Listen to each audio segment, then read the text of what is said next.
Welcome to the Caribbean Cricket Podcast, your one-stop shop for all things West Indies cricket. By the fans, for the fans.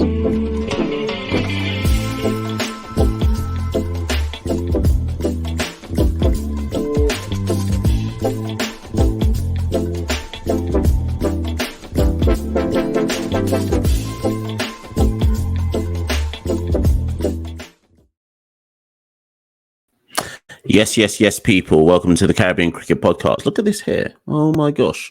Didn't do the video intro for this one, mainly because I forgot to upload it. Welcome to another episode of the Caribbean Cricket Podcast. My name is Machel St. Patrick Hewitt, one half of the Caribbean Cricket Podcast, and I just wanted to drop a little quick one. I always say it's a little quick one, but this one is genuinely intended to be a little quick one.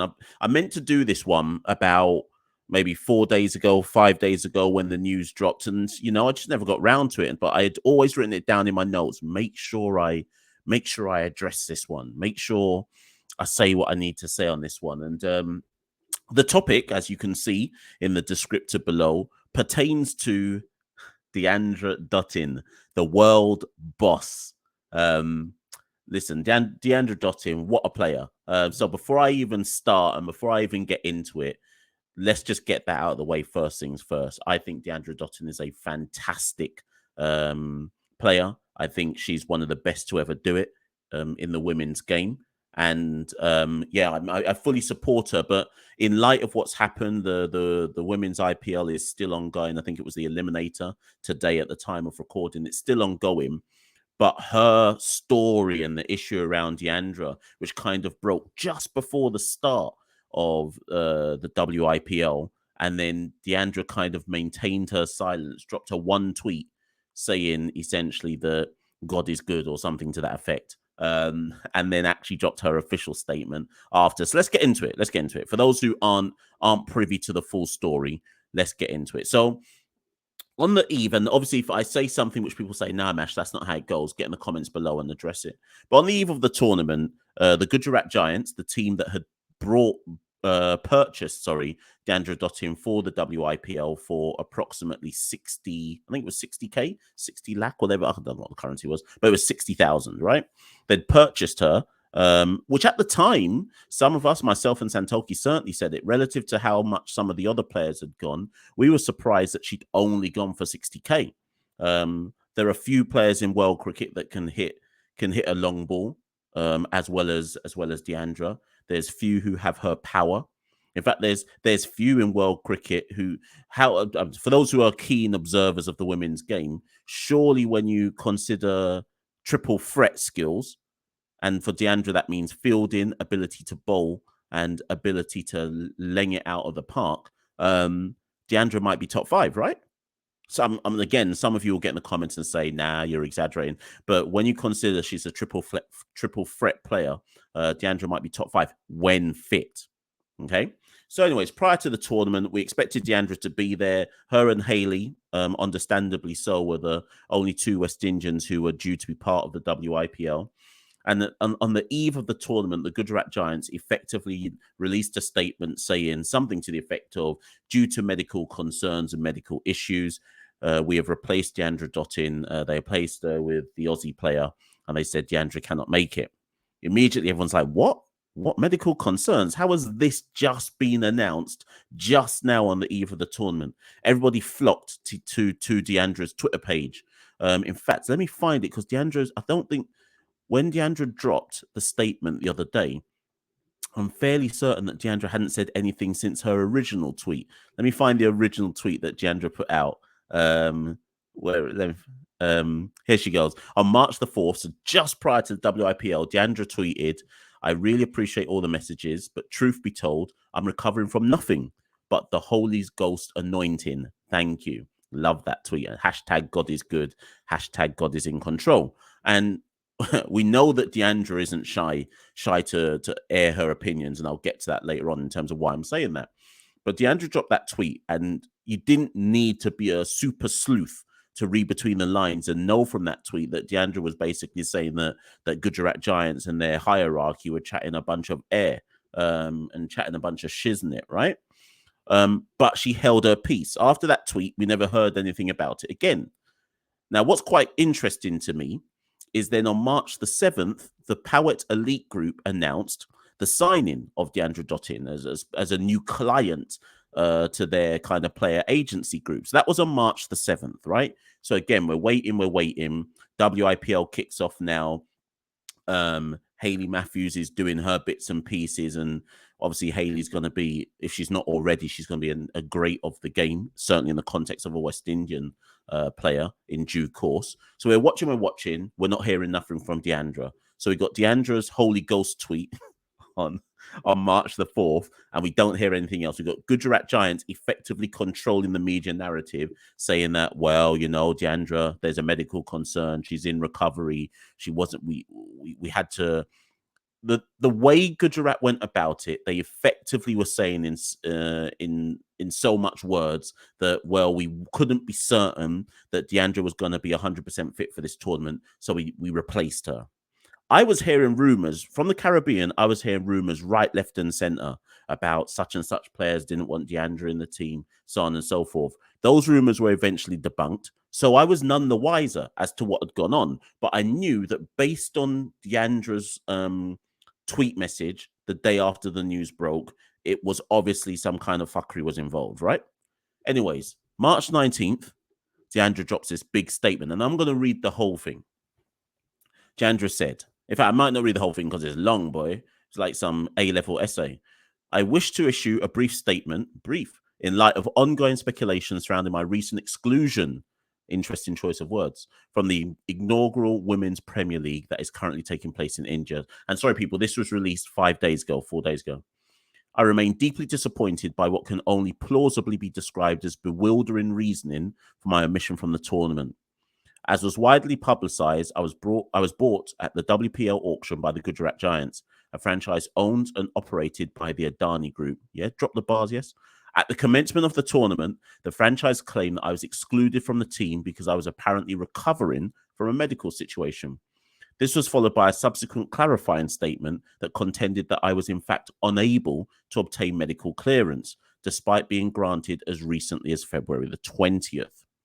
I would like to make it clear that I had experienced minor abdominal pain and swelling for which I had sought treatment in December 2022. This was followed by 2 further referrals to specialists for second opinions in December and January 2023, respectively. Following testing and investigations by the specialists, I was asked to rest until February the 13th and was cleared to resume fitness and playing activity from February the 14th, so essentially a month before WIPL started. Consequently, I recommence my personal training and fitness regime according to the guided timelines, and experienced some soreness on the first day of resumed training, which was anticipated and reasonable, given that I had been asked to rest in the weeks preceding training. I was transparent about this in correspondence with the Gujarat Giants physiotherapist. However, this was misconstrued and later conveyed to members of the franchise management team as me experiencing abdominal pain post-session, which was not what I had indicated. The franchise subsequently insisted that I get myself assessed locally in Canada, where I am currently based, despite medical clearance already being granted as recently as February 20th by my treating surgeon, Dr. Ian Lewis, a copy of which had been presented to the Giants. To my shock, I was then forwarded email correspondence from the Giants physiotherapist that included the following demand. Deandra Dottin is strictly advised to submit her fitness report along with the recent scan by the 26th of February 2023. She will be deemed unfit for T20 matches in the WPL if she doesn't comply. This request was sent on Saturday the 25th, with the deadline being the following day, Sunday, making it near impossible to administer all stipulated medical tests, particularly as it was over a weekend. On Sunday, 26th Feb, I received another email from a senior manager at Adani Sportsline, the sports arm of Adani Group, which stated that I was considered an integral part of the team and that I hold a solid role to play. However, they would require me to produce the new scan and reports by March the 1st. Whilst I was trying my utmost to arrange an expedited CT scan in accordance with the various deadlines I was being served, I received yet another email the following day, Monday the 27th of February, this time from the head of Adani Sportsline, stating that they were unable to find me a timely appointment at a private hospital from their end and that they would thus formally be seeking to replace me in the league. The Giants' second public statement regarding my inclusion, published on March the 5th, specifically stated the following. Unfortunately, we were unable to obtain a medical clearance before the defined deadline for this season. Such clearances are a requirement of all players participating in the WPL. To the best of my knowledge, other players had not been requested to partake in medical testing, nor require medical clearance as a requisite to participate in the tournament. Furthermore, I am bewildered as to why, having been cleared to resume training by multiple surgeons, it was insisted upon by the franchise that I repeat medical testing and produce medical clearance that had already been provided.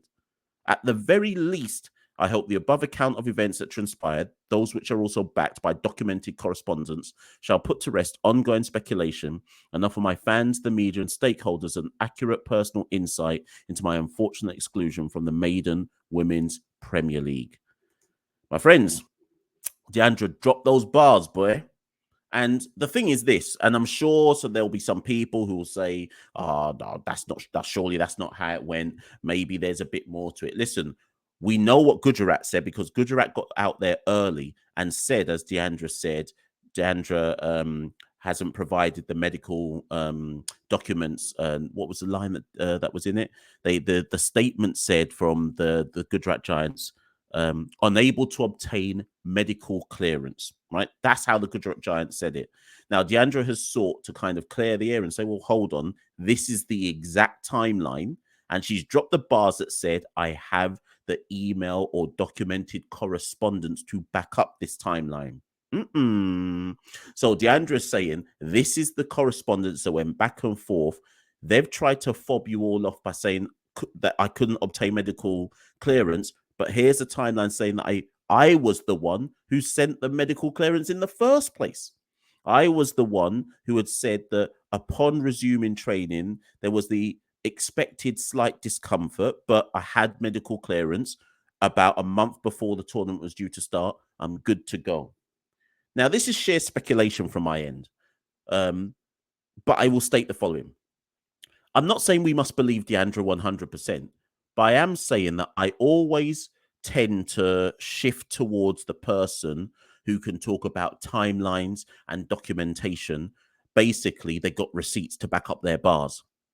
It's interesting that since Deandra dropped her bars, Gujarat Giants haven't come back with another sneak diss. They've just gone quiet, right? And I'm not here to say that that Gujarat have done her dirty and it's not right and we must rally behind Deandra. That's not even really the point of what I'm saying. It's more for me to just reflect on it and say, no, actually, no, actually, Gujarat have done her dirty. So it's more to reflect on it and say, Gujarat have done her dirty. And actually, my take on it would be that Deandra's done the right thing. Because at the end of the day, rightly or wrongly, and whatever Gujarat's intention, the ownership's intention behind Gujarat were intending to do, you risk damaging someone's brand. By suggesting she's got no medical clearance and this, that, and I'm sure her agency had a role to play in this, you're effectively damaging her potential brand. And I think Deandra's done the right thing. She's got to come out with bars. She's got to produce the receipts, because at the end of the day, Deandra's got a livelihood to think about. And this whole, maybe it's too strong a word, but this whole unsavory kind of communication from the Gujarat end, and Deandra kind of held her peace initially, it created, and that's why I was hearing rumors all over the Caribbean. So I don't blame Deandra. I was getting enough messages sent to me saying, oh, this is why Deandra's being excluded. She's fallen out with this person. Next person don't want her on the team. And this, that. And maybe there's elements of truth to that. For all we know, behind the scenes, someone didn't want Deandra about. Certainly, the evidence points to the fact that Gujarat clearly had made a decision at some point in time, very early on in the piece, actually, we don't want her. Now, the counterclaim to that is, why would they have spent the 60K in the first place? I can't answer that. But clearly, to me, at some point in all of this, Gujarat made a decision that Deandra's is more hassle than it's worth. But we don't know the full ins and outs as to why that was. We can only go off Deandra's timeline to possibly suggest that either They saw her as an element or an individual that they maybe, and this is pure speculation, that they maybe felt, I don't know, might be divisive within the changing room. That's pure speculation. Or more likely, it may well be that they just made a financial decision, and they they will say they did due diligence in terms of trying to get the paperwork that they claim that Deandra needed, that Deandra says that nobody else in the tournament seemed to have to provide. But as a owner of a franchise or ownership group of a franchise, ultimately it's your franchise. You have to make big, important financial decisions that you think benefit your franchise. And someone within that ownership group or the ownership group as a collective fundamentally or ultimately decided that not having Deandra was better than having Deandra. Now, I just say this. Which team finished last in the WIPL? Was it not the said same Gujarat Giants? So I wonder now what the ownership group is thinking. Who made the call? Who was the person? Who was the key person that piped up in the meeting and said, you know what? Nah, man, we have to replace Deandra Dottin. Do they reflect back on it now after I think they played 8 games, group stage matches, won 2, lost 6. Do they now look back and go, boy, we had the chance of having the world boss on the team and we dashed her to one side over some over what looks like what should I say? Over what looks like tenuous medical reasoning. And there's clearly, what I would say is there's clearly more to this story than has come out in the public. And certainly Deandra's statement suggests that something is not being said. But as I try to now wrap this particular episode up, it does raise a particular point to me. When people may remember that about what it must be 8 months ago now. So 8 months ago, Deandra has form. 8 months ago, Deandra dropped her retirement bars. People may remember in the middle, right bam in the middle of the Commonwealth Games when Barbados were there representing the region. She just dropped the letter. 2:00 in the morning UK time, dropped the letter saying that as of effective the 1st of July 2022, and this was dropped at the beginning of August. She says, effective from the 1st of July 2022, I've already made it clear to Cricket West Indies, I'm done with representing West Indies women. And Santoki and I did an episode on that, Never a Dull Day in West Indies cricket, just looking at how interesting it was that Deandra did it in the middle of a Commonwealth Games, whilst playing for Barbados, playing under Hayley Matthews, who was due to be the next West Indies women's captain. Why did Deandra drop the bars then? That wasn't the time to drop it. And what was the subplot? What was the sub-context to the world boss dropping that letter then? Clearly, she was very unhappy with proceedings. We fast forward now to the 19th of March. Deandra drops the statement, drops the bars. Clearly, she's very unhappy with proceedings. I'm not saying the two incidents are linked, but it does give a bit of a kind of look or inner look to the psyche of Deandra. Deandra's not afraid to speak her mind. Deandra's not afraid to speak what she believes to be her truth. But what I would say is this now to Deandra, and we're trying to get the world boss on the Caribbean Cricket Podcast. So if this episode makes its way to Deandra Dottin, Deandra, I'd love you to come on the podcast and we can chop it up and we can talk all about your career and so on and so forth. But the one thing I would just say to Deandra is this. It is highly unfortunate that arguably the best player of her generation, Deandra is only 31, by the way, the best player of her generation stepped away from West Indies women's cricket in July 2022 for her whatever personal reasons she ultimately has, right? She's then 8 months later had a falling out with the Gujarat Giants prior to the biggest tournament, inaugural tournament. Sorry, the biggest inaugural tournament, and will grow on to be certainly a massive tournament or the tournament in women's cricket, the women's IPL, or the WPL, I should say. Does Deandra now look, having missed out on the bag for this particular tournament, and I'm sure she'll get a deal next year. I don't think this, in hindsight, with Gujarat having sucked at the tournament, I don't think this has actually diminished Deandra's aura as a player. If anything, I think there'll be an amazing scramble for Deandra Dottin next year now because Gujarat clearly needed her. And clearly, a fit Dottin would have helped them. Isn't this the same Dottin who's already been winning? Did she not win the tournament in the BBL? The women's version of that. Was she not in one of the? I'm speaking off the top of my head, but was she not in one of the finalist teams in the 100 last year? I feel like they even won it. To be fair, correct me if I'm wrong, people. Okay.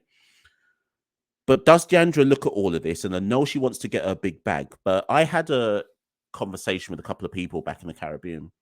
When Deandra stepped away from West Indies women's duty, what's quite interesting to me is this. This is West Indies women's schedule for the next year and a bit. June / July 2023, we play 3 ODIs and 5 T20s versus Ireland at home. September, October, they play 3 ODIs and 3 T20s versus Australia away. February 2024, we play Pakistan away, 3 ODIs, 5 T20s. June, July 2024, we play Sri Lanka away, 3 ODIs, 3 T20s.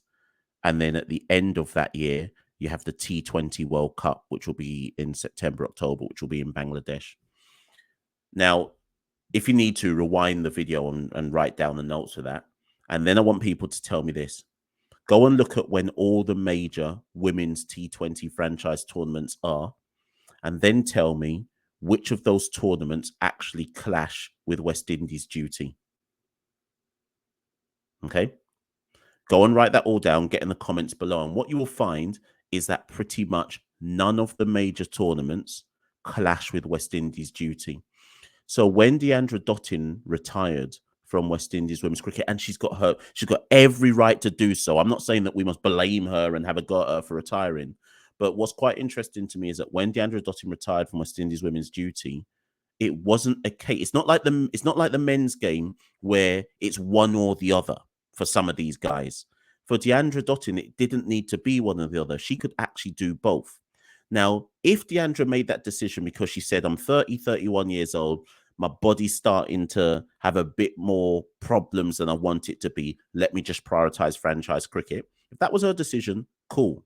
But franchise cricket in the West Indies women's context isn't clashing massively with West Indies women's duty. So why did Deandra step away really? Now, I've heard some reasons, heard stuff about captaincy and this, that, and the other, and potential fallout with this, that, and the other. That's all speculation to me. I can't say with any certainty. Again, we can read between the lines.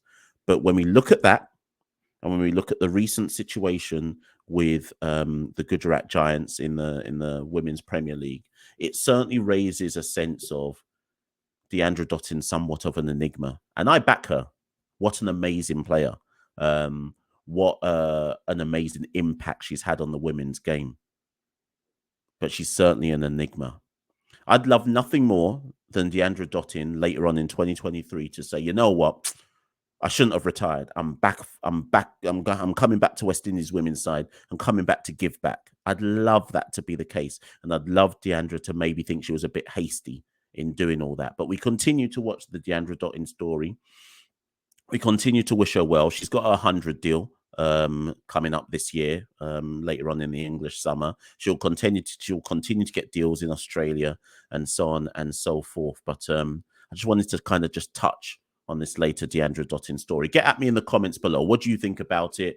What do you think about what Deandra Dottin's importance in the West Indies women's game? We'd all probably take her back in a heartbeat. Do you think she'll ever come back and represent the Maroon? You can follow the Caribbean Cricket Podcast at Carib Cricket on Twitter and Instagram. Like, share, and subscribe to our YouTube channel. Before you go, press like, press the subscribe button, hit that notification button, and all of that jazz as we try and get on the road to 5K YouTube subscribers. And of course, if you want to, head to www.patreon.com/Carib Cricket, and you can become a supporter of the Caribbean Cricket Podcast for as little as $1, 1 rupee, 1 yen, €1, whatever your currency might be. Every little bit goes a long way. Thank you as ever for listening to the Caribbean Cricket Podcast. I've been Machel St. Patrick Hewitt. Thank you and good night. We rule the cricket world. Now the rule. Welcome to the Caribbean Cricket Podcast, your one-stop shop for all things West Indies cricket. By the fans, for the fans.